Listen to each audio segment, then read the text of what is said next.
Okay, are you recording? Okay, now I'm recording. Oh my god, I'm so excited. Hey houseplant friends, welcome back to my YouTube channel. I'm a little extra smiley today because I have a super fun collab video.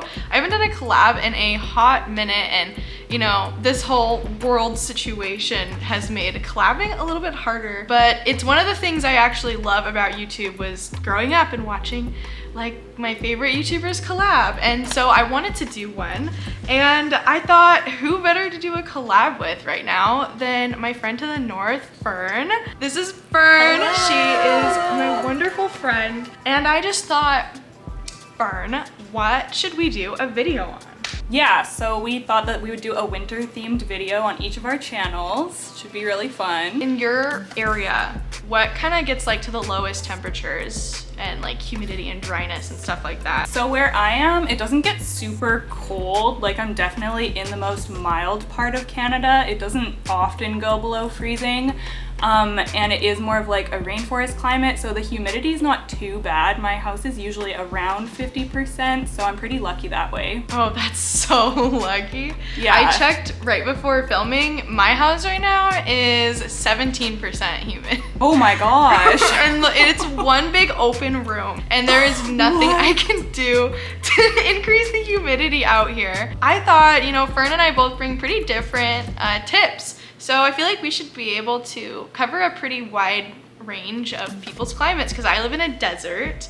I live in Boise, so it's very oasis in the middle of a desert, but we have no humidity out here. It is so dry, but it's very bright. It's like what, December 5th as of recording this video, and I have like bright blazing sun, well, freezing Yeah, that's sun amazing. coming through my window. I'm jealous of that. No clouds, which is great, but it's so dry. Today for my YouTube channel video, we are going to be going over some really good plants that are pretty foolproof for winter months. And if you want specific tips on those plants after this video, you should go check out the video we're doing on Fern's channel, which is gonna be like tips and tricks for winter houseplant stuff. Without further ado, let's just swing into the video on some super good winter plants that I think that you could feel safe buying or bringing into your collection during the winter. Okay, you wanna go first since you're the guest? Yeah, sure, I'll go first. Okay, cool. Okay, so I went through my collection and tried to pick out ones that have just been really thriving and growing well for me so far as we're going into the winter.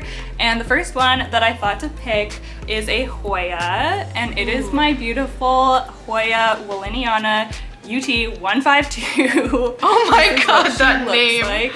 I know, it's quite the mouthful, isn't it?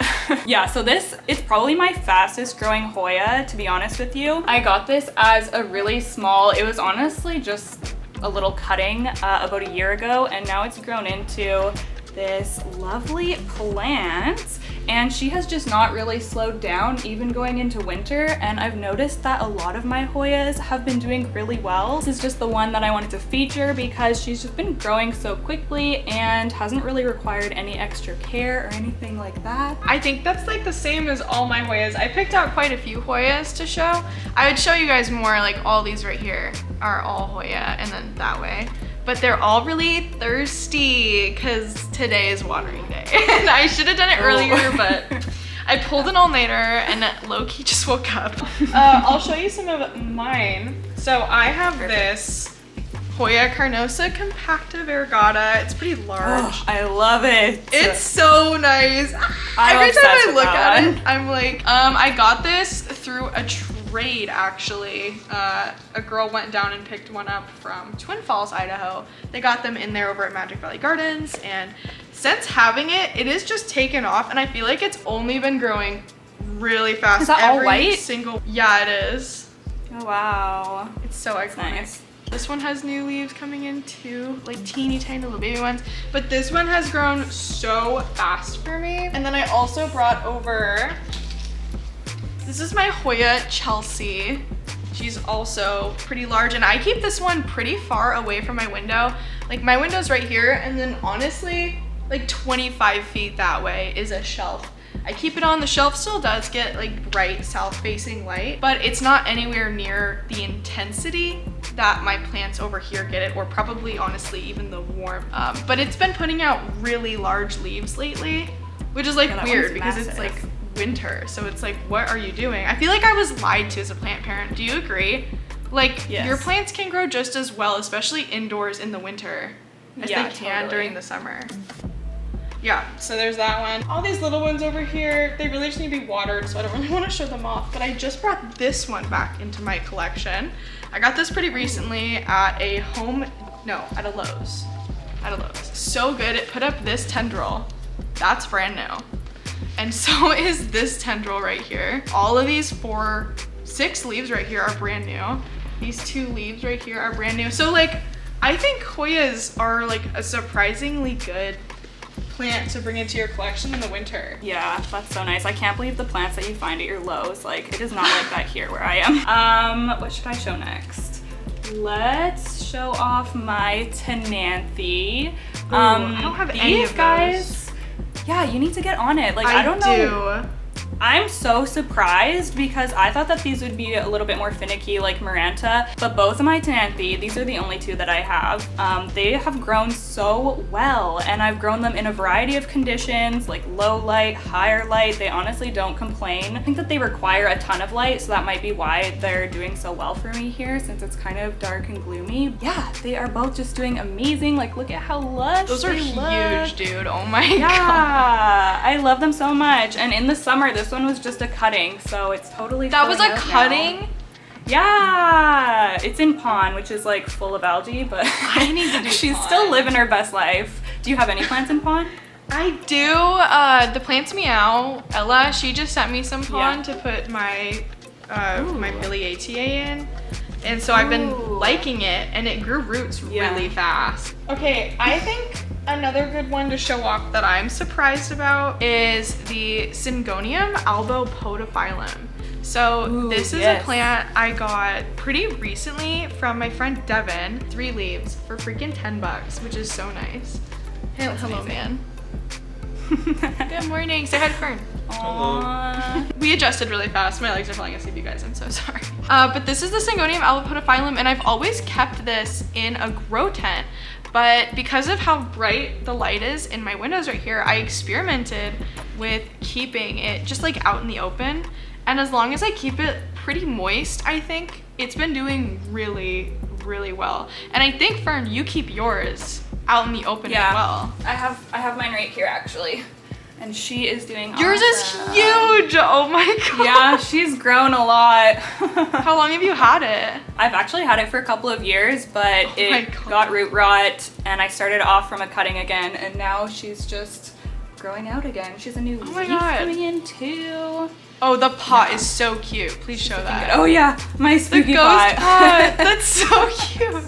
I know. It's adorable. So how long have you been doing plant stuff? You've had that for a couple of years? I've had that for a couple of years, yeah. I feel like I got into plants like right around when you did, because I remember, because I've heard you say in one of your videos that it was after Jenna Marble's video. Yes. Yeah, almost directly after. Yeah, and that was like right around the time for me too, because I feel like that's when so many people, or at least YouTube was just pushing out plant videos like crazy, so. Yeah. Oh my gosh, wait, that's so special. We have our plant birthdays almost at the same time.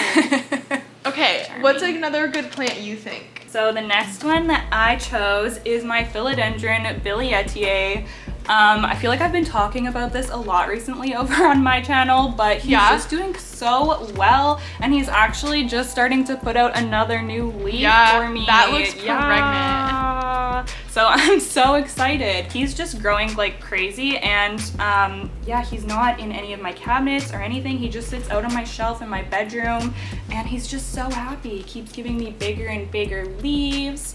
Yeah. It's just healthy. I've actually found myself that like if you put a billietiae in a cabinet, I feel like they just get rot really easily. I think they like you have 50%, right? Like just in your area. Yeah. For me, I could never give them more than 50% because then I would get like root rot. So okay, well I'll leave them out then. Yeah, well here I have to put them in a thing because there's no humidity here. But when I lived in Oregon and had him over there, my mom just like kept him out in the window. And we only live 45 minutes from the coast, or where they used to live. So the humidity was so high there. It's kind of similar to your climate, just a little bit less wet. It is, yeah. And they need surprisingly little humidity. It's like one of those rare plants, well, unattainable, higher up there plants. Really don't need as much babying. You know, probably like a good beginner to collect a plant. They're very hardy in my experience. All right, so the next plant I decided to include on my list was string of hearts. And if you guys have been on my channel for a minute, you'd know that this is one of my all-time favorite plants. Before I moved, I had 3 9 and 10 foot long plants of this, and they just like went on for forever. I sold them to raise money to be able to move, which is okay. And I got to start over with this new guy. He is so cute. And when I got him, he didn't have much more than this much hanging off. So we've come quite a ways. Wow. And the reason I think I really love like string of hearts and Hoya and kind of these plants that do really well with a lot of light is because in my area, I just don't have the ability to give them lots of humidity unless I shoved them all in a cabinet. And so finding plants that can like compensate with light instead of humidity, like maybe they don't need humidity as much, at least for me, this is one of those plants. It will do great in humidity, like don't get me wrong. But if you give this plant just like so much light, or even just like a normal amount of light, it does so well. And I've also found that this plant in particular does like, it won't grow as fast, but it won't die in really dark conditions. To have it in the corner of a north facing window at my last place, not this one, but one of my other ones. And it did fine. Like it wasn't taking off like this one is. I only got this one like 2 weeks ago and it has grown that much. Actually, I used to grow one in a north-facing window too, and that one did well also. So. Yeah, they do surprisingly good. You'd think they wouldn't because they're kind of like more of a succulent kind of a vibe. But they'll just get smaller leaves if you put them in a darker area, but like they'll still grow. But yeah, I don't know. I think string of hearts, I have this one. I have well, I shouldn't show you this one because I'm still growing him in and he needs water, but this is my silver glory. And then I also have a string of spades. See if I can't show you. I have a string of spades. Oh, there's a cat up there. That's nice. My string of spades and my variegated string of hearts are all over there. And I think that they're doing quite well, especially in my window. Yeah, you're so lucky with all your light. I am so lucky, oh my God. Funny how you have really great light and I have the humidity. I know, we need to combine these powers. Like opposites, yeah. Okay, so the next one that I'm going to be sharing, this is a big boy.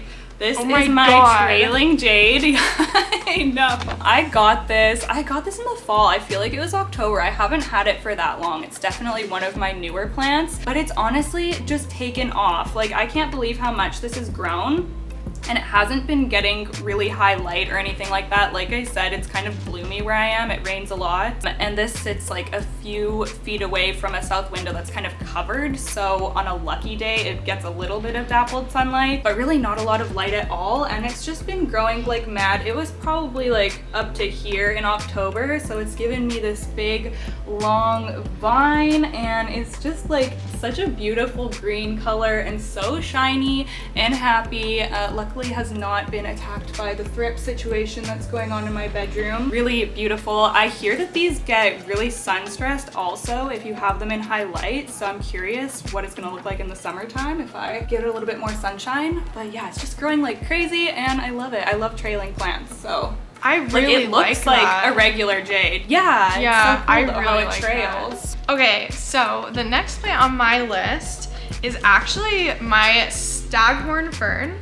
I absolutely love Staghorn ferns. I love ferns in general, but I am a bit of a light-handed waterer and I can't keep plants that need a lot of watering. I have found a very happy medium with my Staghorn fern here, which was actually given to me by one of my subscribers who lived in Boise and then moved away for college. They couldn't take it with them and they were like, hey, would you mind taking it? And I was like, I would be elated to take it. And since then we've gotten quite a few new paddles.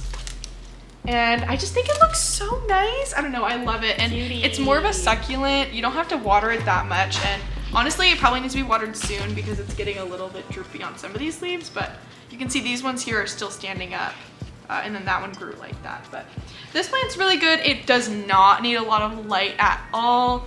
Obviously, any plant will do better with the more light you give it, but I find that some plants do better than others in shade. Kind of just like a lower light area, maybe like a north-facing window corner. And this is just one of those plants. As long as you give it like plenty of water and you make sure that when you are watering it, you are like really watering it, I find that it actually does super duper well, and it's super satisfying. It grows in a super funky way. And I think it's a really nice way to like change up your space, I guess. I don't know. Yeah, that's a good one. I find that mine actually, I'm a chronic underwater as well, and I find that mine can actually tolerate drying out quite a bit. Like, I was surprised by how dry it could get and still do okay, so yes, pretty resilient. It keeps so much water in their leaves. It's just nice. I do need to water. I need to water everything. So the last one that I picked to show is actually my Maranta. So I have a couple different Maranta. This is my red veined one that I have really been into lately.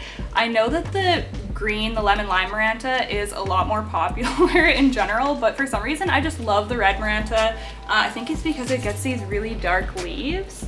Like, I just really vibe with dark foliage, so yeah, I think that's why I like this one. But this thing has been doing so well for me. Again, I think that it has something to do with being able to tolerate the lower light that I'm getting here. So it's still been growing, still happy. I actually have a couple of new leaves coming in on the end. She's just living her best life. I did have to move her slightly away from the window because I was noticing she was getting a little bit of crispiness, and I think it was because she was just getting a little bit too cold. But as soon as I moved her away, she started doing a lot better, and that's when I started getting those new leaves. So yeah, she's just been doing awesome. And same with my variegated one. That one's in my bedroom and it's doing really well also. It's funny that you bring up the green Maranta because that's what I've been talking about in my videos. Every time I see one, I'm like, one day I'm gonna get a green Maranta. Yeah. Like, especially I love this month, I've been like, one day I will get a green Maranta. Okay, so the next plant I want to bring up, I think, is gonna be my micans slash Hederaceum friends, and I'm just like checking because I literally just before I started filming this video found aphids on my. I got the live reaction. Yeah, it was pretty awful. I don't see any on this one, which makes me happy, but oh my gosh, I'm just so scared. But this is my Philodendron micans. I have quite a few of these. I have 1, 2, 3, 4 of them. And this one is the one that needs to be watered the least, which is why it's the one I'm showing you. But this plant, I find this and then other Philodendron Hederaceum varieties, such as like the Brazil or just like your normal Hederaceum, I find actually are so good for this time of year because they really don't need a lot, but they give you so much. I really think that this is a really good plant, the micans, because it's a little bit like the Melanochrysum or the Gigas with this like beautiful like velvety kind of a vibe with sort of a red back to the leaf, except it grows really fast. It needs like no humidity to be happy, honestly. Like if this, I mean, it needs to be watered, okay? Don't look at the ones that are curly, but I don't know, it's such a good plant, and I find them in Boise like everywhere. Even like florists have started selling micans, and those are places that like keep their garage doors just like open all the time, you know, because they have those big ones you could just like throw up. Find it needs a lot less water than like a pothos, like an epipremnum variety. And so for me, this is really ideal. I find my pothos needs to be watered like 3 times more than this one does. And so for someone like me who doesn't really like to water all that much, I find that the Hederaceum varieties are just really nice. Oh wait, just kidding. I had my Monstera. Oh yeah. LOL. Okay, we were almost done, but then I remembered, I don't know how I forgot, this massive Monstera I have. This is my Monstera adansonii narrow form. It's massive. It's seriously huge. I can't even show it all to you. And I find that this is a really good one. It's kind of like the micans in that it doesn't need a whole lot to be happy. And I used to have a love-hate relationship with the adansonii because I could never find one that wouldn't get freaking mealies. I feel like they're a magnet for mealies and thrips. And this one, I've been so lucky. I've had this plant now for probably just over a year. And I originally got it and it was pretty large, not this large, but it was pretty large. And I got it for freaking 30 bucks at a florist for how massive it was, when normal stores at the time during that summer were selling like 4-inch pots for 40 bucks, which is like, why? Yeah, I got one that was not that big and it was $70 like 2 years ago. Oh my God, just because it's like name brand, like a Monstera, it's just like so expensive. So this plant has been so fulfilling for me. It grows so fast. All I have to do is give it a little bit of light. This was in my north facing window for a year and a half and it just took off. So I would say Monstera Adansonii narrow form. I can't speak for the other forms. I don't want to just assume that they're all the same, because honestly, some plants are just so different even though they look the same. Yeah, this plant is really great. 100% recommend. Even if you have a north facing window, I think that this plant is worth your time. Oh, wow. Monstera Adansonii narrow form. And I think, oh, sorry, Raven.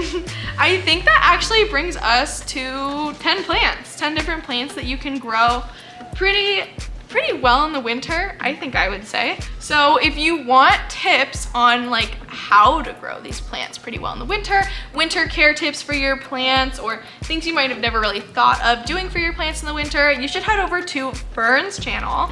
Don't forget to like and subscribe while you're over there. We're gonna be talking about all things winter care for our houseplants, fertilizing, light, humidity, literally everything you could think of. We've planned it all, so come and hang out over there if you haven't seen it. And if you did come from Fern's video and you're watching this one and you stayed to the end, hey, thanks. Thank you so much for watching. Don't forget to hit like and subscribe if you haven't yet, if you want to stick around maybe for more content. I do post videos almost every single day. I try to do every day, but I think right now we're doing every other day. But welcome. It's so nice to meet you and see your face. And thank you so much for being here. Thank you so much to all my members who have been supporting me during this time. I will have a new end card for you soon. I'm just trying to make it look really nice and extra special, and it's just taking a little bit of time. But thank you guys so much for being there for me. And if you want to join the Discord, it only costs $5 a month. It's cheaper than your coffee, and you'll join a community of online houseplant parents. We have over 218 plant parents in the Discord. It's a great time. If you're having trouble making friends in the plant community, I highly recommend it. And I'm there all the time too, and so are some of my friends sometimes. So hopefully we'll see you there. But thank you guys so much for watching this video, and I'll see you in the next houseplant section. Goodbye. Yay.